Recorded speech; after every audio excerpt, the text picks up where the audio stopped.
Alright. The name is Dale, doing a movie review for The Invisible Man. I'm also going to do 3 quick recommendations / reviews of streaming service series. One is called The Hunters, which is on Amazon. Then you have 2 on Netflix that are documentary series.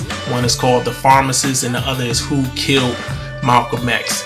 These reviews and recommendations are done on behalf of Audio Liquor Mag, Audio Liquor Magazine. Gonna start off with The Invisible Man, which is in theaters now. I recommend you go see it. I was shocked on how good the actual trailer looked when I saw the trailer. Before actually seeing the trailer and hearing that they was making another version of The Invisible Man, I had no interest whatsoever, but the trailer totally changed that. And the actual movie lives up to how good the trailer is. And if you don't know what this movie's about, they take a totally different spin on The Invisible Man prior to the original and remakes after that. One that comes to mind from the late 90s, maybe it came out the late 90s, the early 2000s, called The Hollow Man, starring Kevin Bacon. That was like a different version of Invisible Man. But this one that I'm about to review follows a woman who's in an abusive relationship. The woman is played by Elizabeth Moss. She's in a domestic violence situation with her wealthy boyfriend. She finds a way to get out that relationship, and when she thought she's totally out that guy's life, she now believes that he is stalking her and he has found a way to make himself invisible. And I don't want to spoil anything. I'm going to leave it at that with the synopsis of it. Elizabeth Moss is the lead and she does a great job acting in this movie. She kills it. She just does an amazing job playing a tortured, abused, ran through the mud female. She plays that well on Handmaid's Tale. If you haven't seen that series, which is on Hulu, I believe, I recommend you check that out. But she plays the same character, which is not a bad thing. She does that well. She also played a character like that in this movie from last year, 2019, called The Kitchen. Now, Kitchen, the overall movie wasn't that great. It was watchable, but it wasn't that good. But she was the standout in that movie. So we got to get her playing more happier, more upbeat roles, because she plays that depressed, fighting for her life role too much and too well. And then you have Oliver Jackson Cohen, who plays the abusive boyfriend. Then you have, I hope I don't butcher this guy's name, I believe his name is Aldous Huge, and he plays her friend, who he's a cop, and he plays the friend of Elizabeth Moss' character, and he has a daughter who's played by Storm Reed. And the chemistry between the father and daughter with Elizabeth Moss' character is really good. At first I thought they put him in the movie, him and Storm Reed, who plays his daughter, for diversity reasons, but it actually seemed believable that he would be friends with Elizabeth Moss and they would have that kind of bond where there's no romantic angle, no sex angle to it.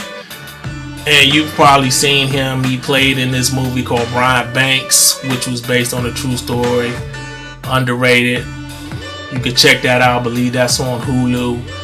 And he played MC Ren in Raised in Compton, Straight Outta Compton movie. The Straight Outta Compton movie. He played MC Ren in that movie. He plays in this Showtime series that had their first season last year called City on the Hill. He does a good job.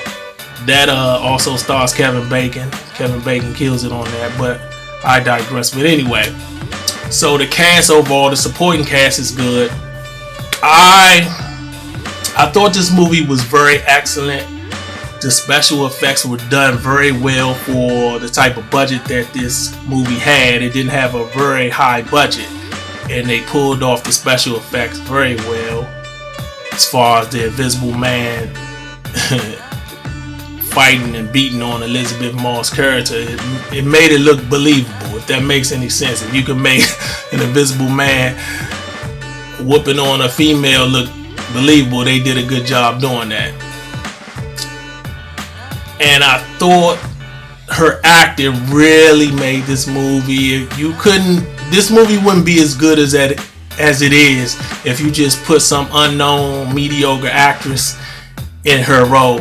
You had to put somebody of high quality to make this even more better and put it on a more higher level than you would have got otherwise. My only problem with the film is the big reveal at the end, the big twist. It wasn't totally out of pocket, but it's some things that don't add up and some things that don't make sense.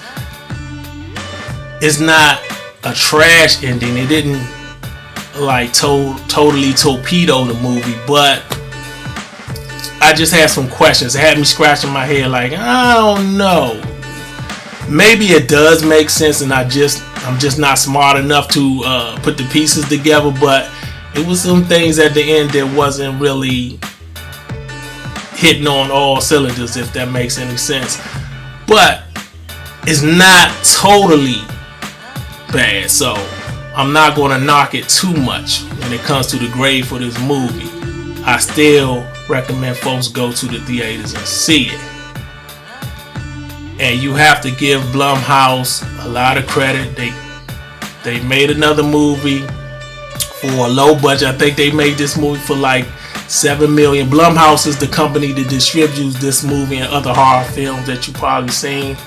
I believe the budget was $7 million, and they actually made $50 million worldwide its first weekend. I believe like 25 to 35 million just in the US alone.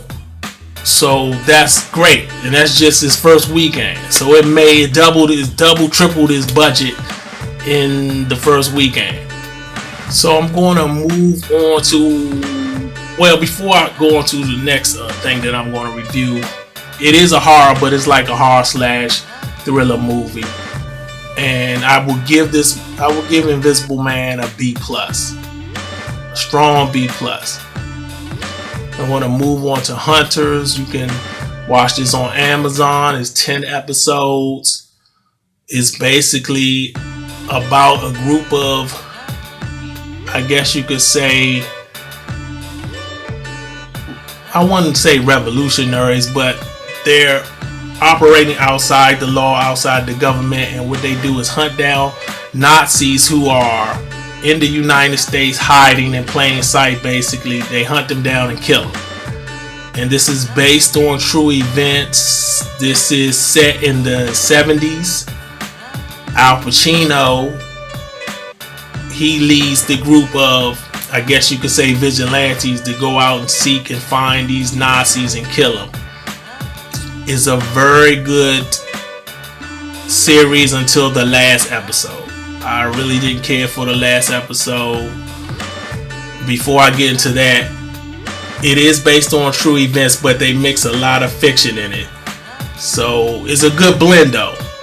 You know where they're exaggerating, and sometimes they go a little over the top with the exaggeration, but that's not a bad thing in this particular situation. I'm talking about this particular series. They do a good job with the over the top exaggerations, if that make any sense. But it was the last episode that killed it. The 10th one, I believe they was overthinking, and they did an overreach with the big reveal, and it didn't make any sense. They could have kept it pretty much simple, and it would have made the series a lot better than what it was, what they tried and what they did do. And I didn't like what they did. It just brought down the whole series to me. But it's still worth seeing, because like I said, if you can go 9 episodes and keep it that intriguing and just fumble the ball when you get to the goal line with a series, it's not that bad if it was a movie per se. I'm going to give Hunters a B, And I'm going to move on to The Pharmacist, which is on Netflix. It's a documentary series. It's only 4 episodes. And it's about this pharmacist whose son was a drug addict and got killed in the hood in New Orleans.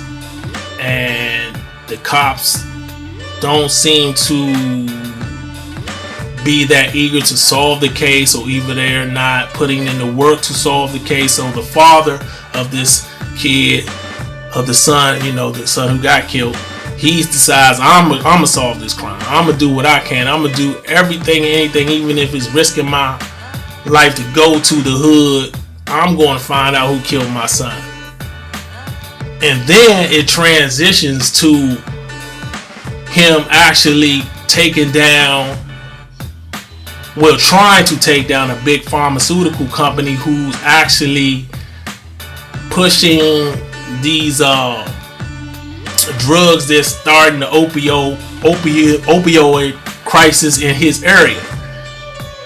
And got people hooked on drugs by getting actual pharmaceuticals through this doctor who's like rogue, who's basically just selling it at will. So you could basically make 2 different movies about this guy. That's how interesting it was, and I thought it was a very good documentary series. I give it an A. I highly recommend it. Check that out. And then you have Who Killed Malcolm X, which is another documentary series, 6 episodes. Now this one was very interesting. Going into it, watching it, I thought, well, they basically going to rehash what I already know, or just refresh my memory on details that I've known in the past. But I learned some new things that I didn't know, some very disturbing things, some things that kind of blew my mind. I mean, it's so disturbing and so eye-opening that my mother actually texted me a few days ago and said she watched it, and she said we gotta have a discussion when I see you, because it disturbed her as well and kind of blew her mind as well. So is that intriguing? I highly recommend it. Is this guy, he's not the guy who goes on this investigation, who's been digging in this for years. He's not a journalist. He doesn't have a ton of money. He's a regular Joe like me, works a regular 9 to 5, and he takes it upon himself to go find out who actually killed Malcolm X. So it's very interesting. So definitely check that out. I'll give that an A as well. Well, I give it an A minus. It was some things I was a little, but A minus still a good grade. So check that out on Netflix. I'm done. I'm finished, and there you have it.